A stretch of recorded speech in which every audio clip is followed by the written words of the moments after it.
Hi everyone, and a very warm welcome to this episode of the Learning Journeys podcast from Lacuna Learning. We hope you're all keeping well, and in today's episode we are joined by Bob Easson.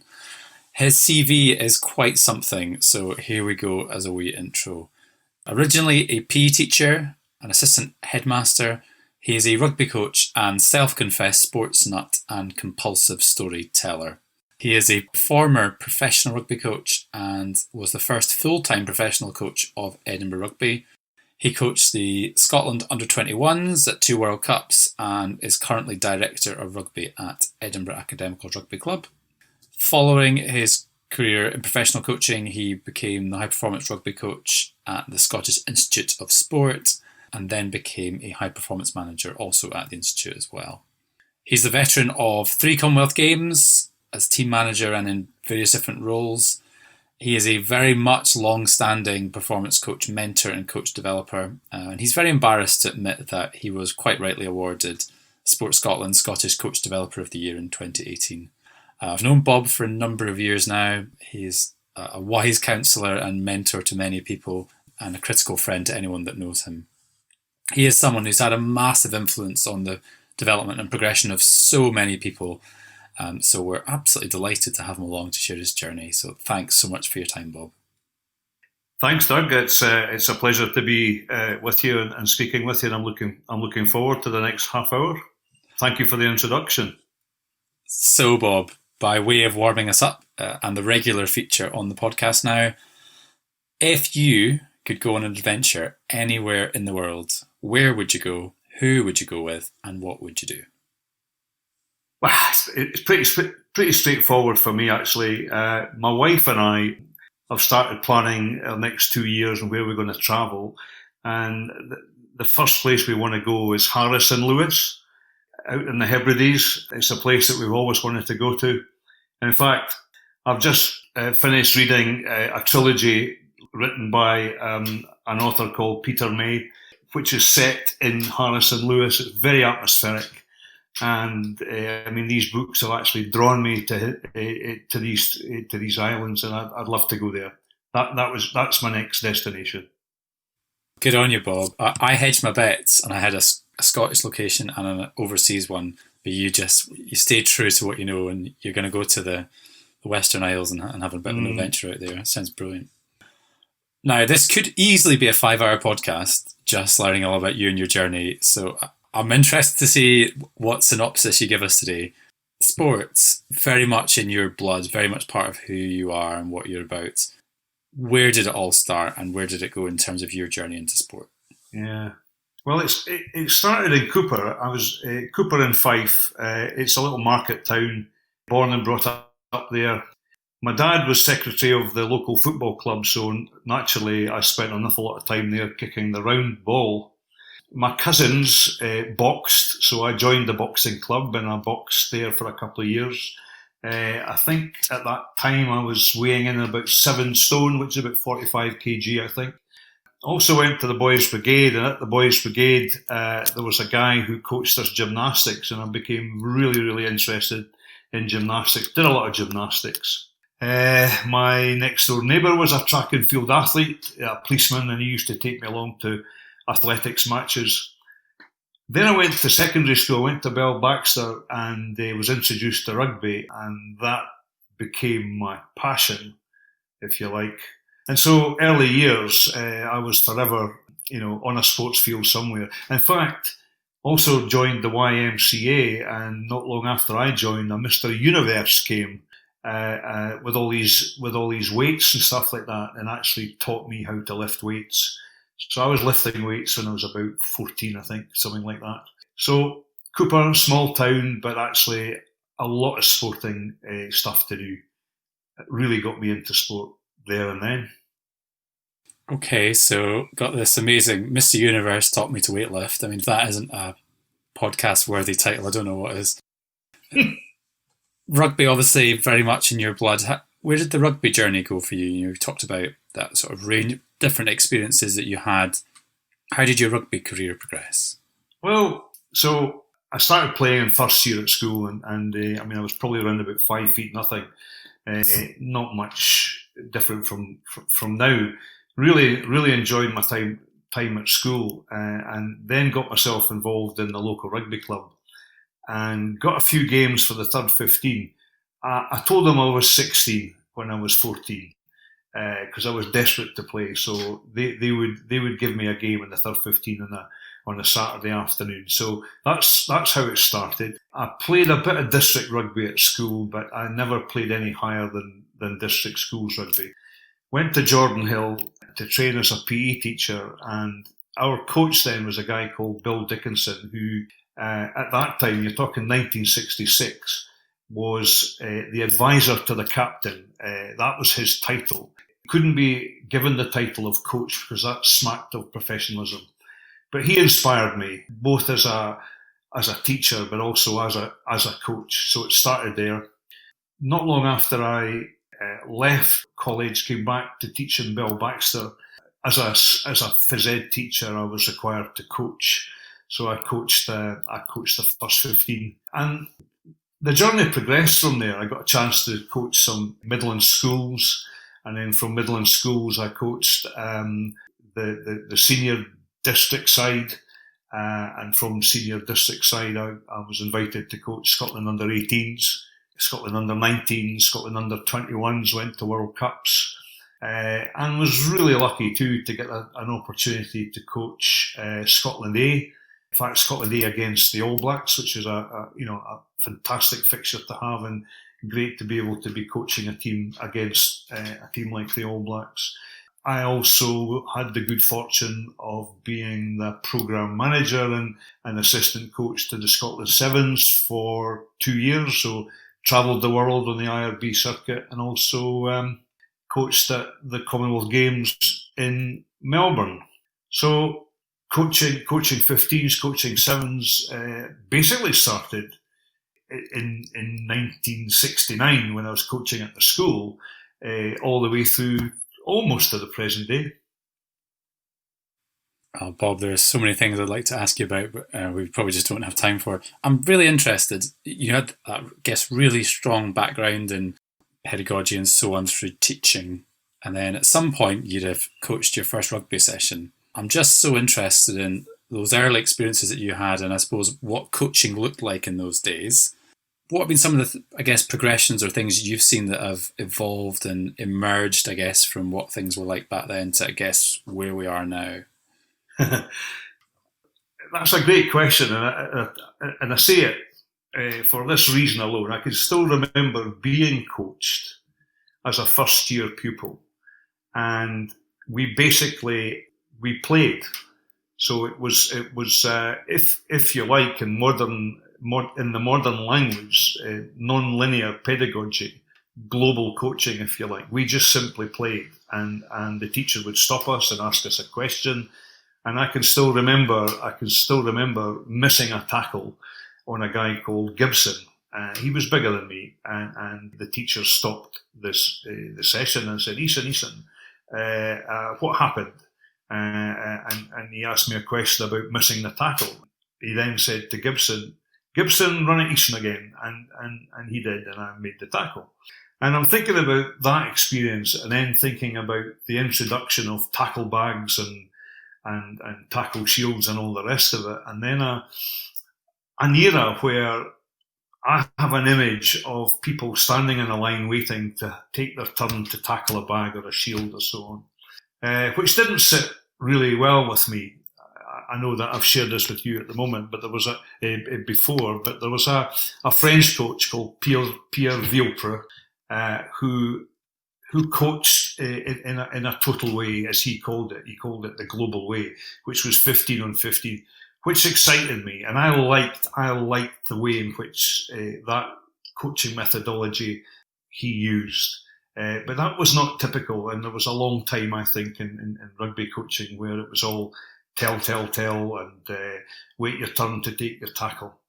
And I think it's evolved, it's changed. And mind you, I can still remember coaching professionally and trying to introduce that methodology to professional players. And one player, who in fact became a Scottish international, saying to me, "What we're doing, Bob? What we're doing? You just need to tell me what to do." And that was, for me, a bit of a metaphor of, well, that's what coaching was about at that time. So I think coaching has evolved considerably. I follow the Pierre Villepreux pedagogy, his method of coaching, and allowing players to express themselves and evolve and adapt their play within playing. That's really interesting, Bob. You're talking about players who went on to represent their country, play at an incredibly high level, saying, can you just tell me what to do, right? And it's interesting, of course, about meeting learners where they are. So he didn't want to just, I'll steal the line from you. Pierre Villepreux said, jouer, just play. Yeah. And actually that player didn't want that. And it's I find that really interesting that, we can have these lovely ideas about that, but actually if the learner doesn't want that, it doesn't really matter how great your idea is, right? Yeah. I'm interested, Bob. I suppose you've probably seen lots of fads come in and out of coaching and teaching and different ways of doing things. You are hugely passionate about coach development and developing other coaches. Where did your interest and I guess your practical experience of coach education and development start, and what's that progression been like for you? I think my coach education started probably at Jordan Hill as a physical education student. I was fascinated and keen to learn, and I can still remember this coach, Bill Dickinson, and he was coaching the national team at the time, but he was doing things that I'd obviously as a young student that I'd never seen before. For example, S&C. So we all did weights, and I'd never, obviously I'd lifted weights with Mr. Universe, so I knew a wee bit, but he'd introduced weights into rugby training that no one else in the country did. He also did an interesting thing. We had a rugby jersey which was kind of blue and yellow and green and all the rest of it, multicolour thing. But our first 15 wore red jerseys. Why did we wear red jerseys? Because we could see each other better, So I was fascinated by that sort of approach, if you like, and then chucked into the deep end when I started teaching. I was given a first 15, and I just had to get on with coaching who was in front of me. And interestingly, I attended a coaching session, a coach development session, if you like, run by SRU at Murrayfield in 1970. So that was my first experience of a coaching course. And I can still remember, and thinking back to that, these days and comparing to now, it was very much about, this is a scrum, this is a line-out, this is nothing to do with the people who were involved in scrums and line-outs.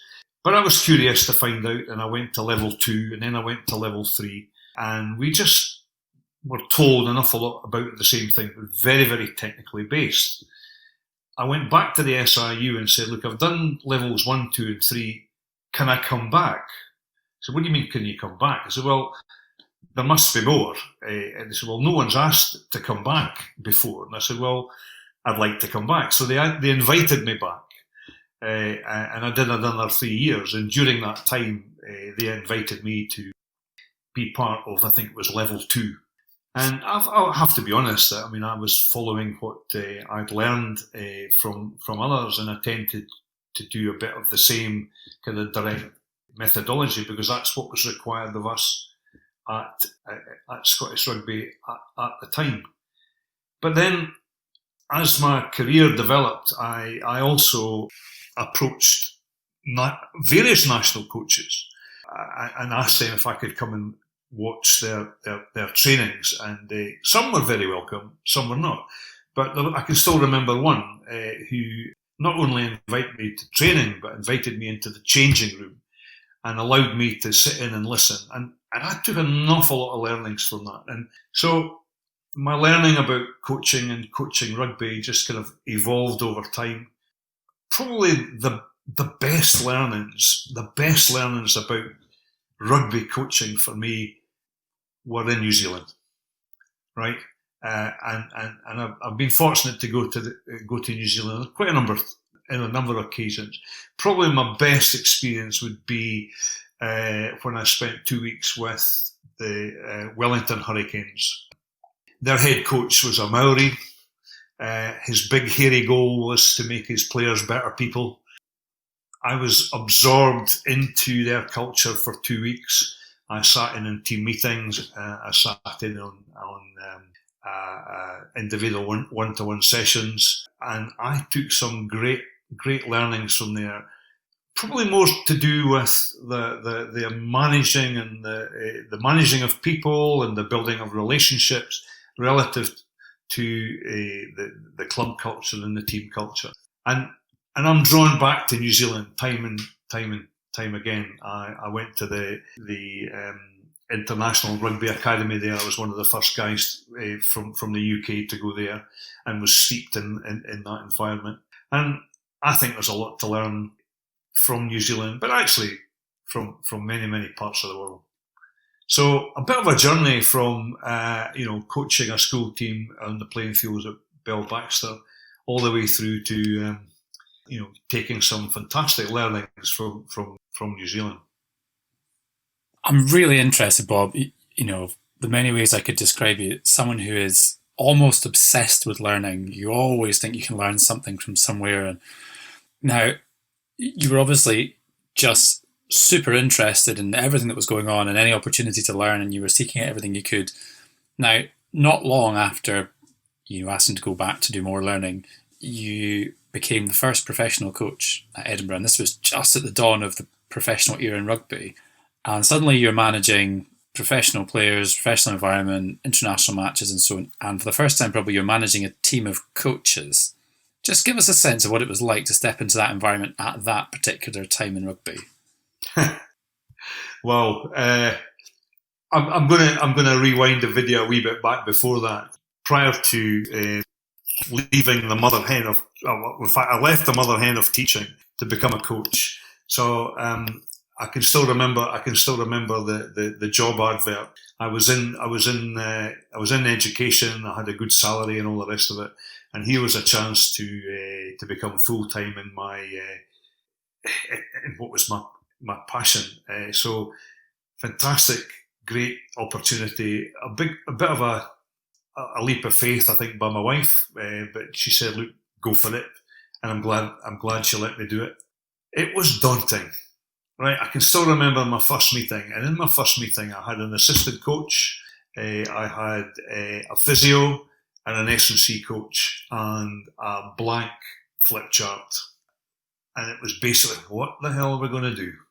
First thing we had to do, of course, was meet with the players and try and work out just exactly what we were all about, what was Edinburgh Rugby all about. And I think we came up with some kind of slogan about Edinburgh Rugby is going to be fast, attacking rugby. And that came out of a couple of meetings I led, should I say facilitated, with professional rugby players. It was brand new for them. It was brand new for me. So really quite daunting. But what and the challenge was, not only was I in charge of this squad of 35 players, but as you touched on, a coaching team. I was invited to bring on my assistant coach, and I brought on a guy that I'd actually coached. He coached in district rugby, and I coached alongside him in some age group rugby. Trusted him, understood what he was all about. He understood what I was all about, but also brought in an S&C guy and a physio guy. So for the first time, I was managing not only the team, but actually a support team as well. And that had its challenges. But what was important to me, and whether this came from a teaching background, I don't know, it was, first and foremost, it was about the rugby players and how do we best support the rugby players. And I started off by setting up my kind of regular Monday morning meeting. I called it the Holy Trinity, because it was a rugby coaches, it was the physio, and it was S&C, and we talked about our planning for the week, planning for the 6 months, or planning for the year. And we worked very, very closely together with one key element, and that was, let's make sure that the players are as best prepared as they can be, and they were our focus. We got it wrong. We overtrained, we trained too much. We trained too little. We had real challenges. And I remember our first challenge was European Cup game down in Perpignan on the weekend of Lady Di's funeral. So game was delayed for a day and so on. Absolutely brand new challenges that I never met in the amateur era, if you like. But great fun and fantastic learnings and lots of different experiences. Thanks, Bob. I suppose it's interesting now, isn't it, that this idea of managing an interdisciplinary or multidisciplinary team is just part and parcel of modern coaching, right? And all coaches have to do it, and it's they almost get trained and supported in that. But when you stepped into that space, it was just this brand new thing. I'd like to segue, if we may, into developing other coaches, if that's all right, because at some point that journey didn't end, but you moved into something different, and you then began developing other coaches, mentoring other coaches, and I suppose applying what you had learned to support other people. I'm wondering, we've got some people listening at home who are involved in that space of developing other coaches, and I'm wondering if you've got any wisdom or kind of philosophies about doing that and things you've learned over the years that are more and less effective, I guess. I've always had a passion for, and I suppose ask me the question of why am I doing what I do? Why am I doing what I do? I have a real passion for helping people, and I get a great kick out of seeing them develop and being part of their journey. And how do I go about that? Well, I suppose my earlier experience in mentoring or coaching other people rather than athletes was as an assistant head, and I was given the role of providing support to new teachers who came into the school. And I was feeling my way, I suppose. And what I found was just basically, spending time with them, having conversations with them, if you like, being in the ditch with them, showing some understanding about what they're going through. I got a great kick out of that, and I suppose that's where it started. I then got an opportunity through the Institute of Sport to do some work with UK Sport on a programme which was called the Fast Track Practitioner Programme. And for me, it was fascinating because I'd gone through that experience of working with doctors and physios in the professional rugby context, and then at the Institute, a broader group of ologists, if you like. And this programme was designed basically to support, the young graduate ologist who's bloated with brains, has plenty of knowledge, has probably spent a fair bit of time with a white coat on in a lab, coming into the coaching environment and having to manage athletes, manage other ologists, and be part of a team. And I found that really interesting and fascinating. And to be able to bring my experiences from my learnings from rugby. And so I think just bringing the experiences, it's not just what you know, but it's what you've come up with and what you've come up against and all the rest of it. And a whole sense of learnings for me is, is getting things done and doing things. And I've told you this story before, but way back in my early days of teaching practice in northeast Glasgow, having spent an hour a week being told about education and what education was all about, and then going into a primary school and within 10 minutes of the lesson being told to F off by a pupil. Welcome to the real world, and that's where the learnings take place. And I suppose I've kind of taken that philosophy on too. That it's about doing, it's about just experiencing, but also sharing the experiences with others. I mean, I think about coaches, and I do feel for coaches. I quite often think that coaches are in a bubble. Who do they speak to? If things are going well, that's fantastic. But if things are not going well, they could be shunned, they could be sacked, they could be whatever. And I just feel that what we need to be doing with coaches is, again, going back to something I said earlier, being in the ditch with them, understanding what's going on in their lives, and providing that sort of support crutch, if you like. Maybe sometimes a bit of advice on here's what I did, and got my fingers burned. I got told to F off in Maryhill. So, how did I deal with that? So I think it's very much about, just maintaining connections with people and understanding the broader picture of people. It's not just about, that coach being in the bull ring with the bullfighter, but it's broader than that. He's got a broader connection of people and support and so on. So I've rambled a bit there, Doug.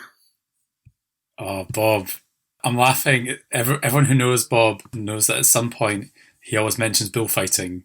And he mentions bullfighting for a good reason, which is that it doesn't really matter what we're talking about. We're talking about developing people, right? Bob, there was a lot in there. I love this expression. I've never heard this before. Bloated with brains. I thought that was a great expression. This idea that we can read a lot and know a lot, but we never applied it. So it's just information, right?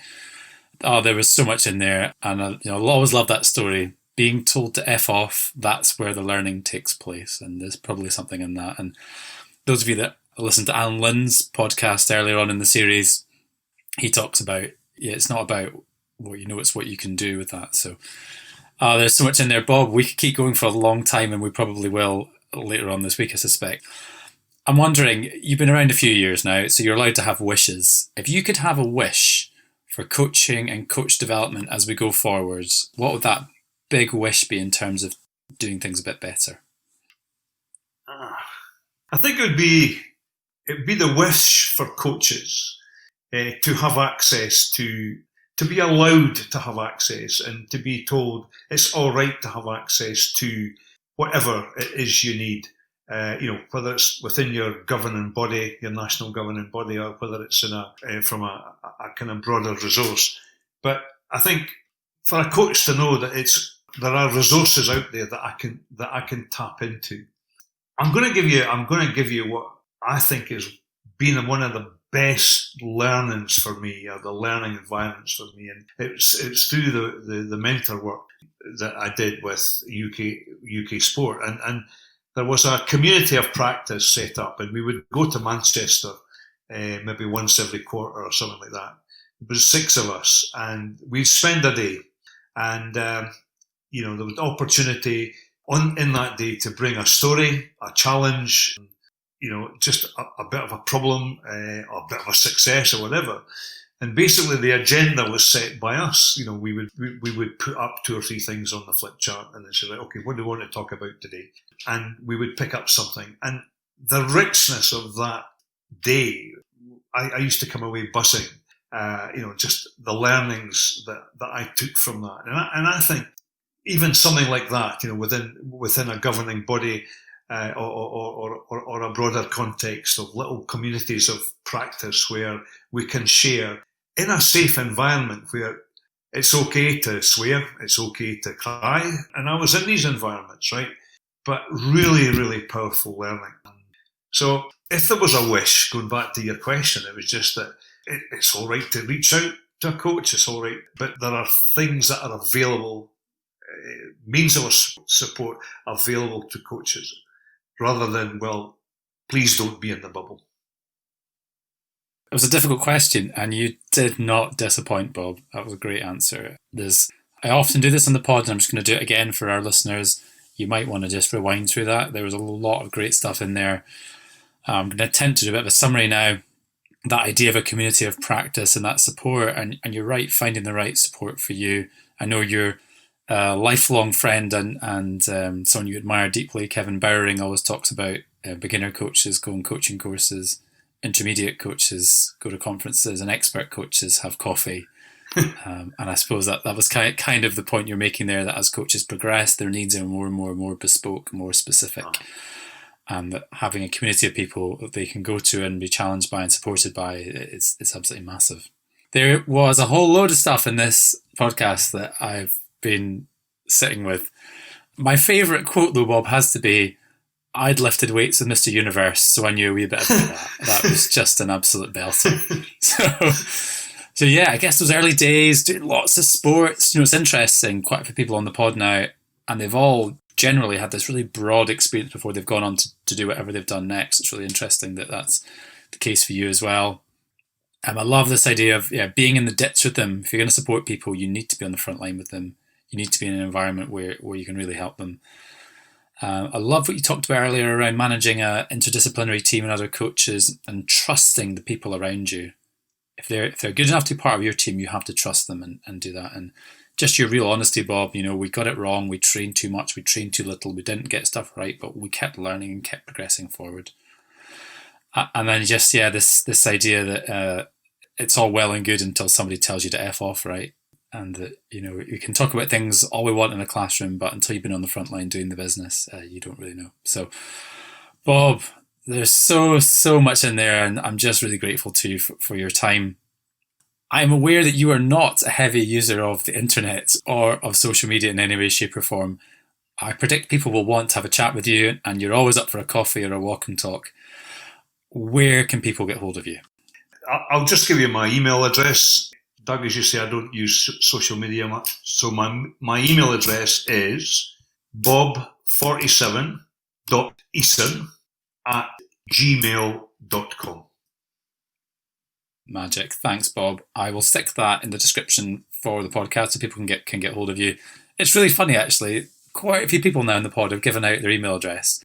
And it's, we've got all this other tech and people still quite like an email. So you can get hold of him there. He's always happy to share his thoughts and to listen. He's a compulsive storyteller, as you've heard, loves his sport. And if he can help somebody, he always will.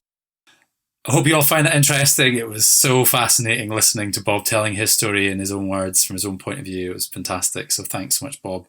Keep an eye out for future podcasts, everyone, and hit subscribe to make sure that you never miss out. And obviously, everyone at the moment, please, everyone, stay safe. Thanks, Doug.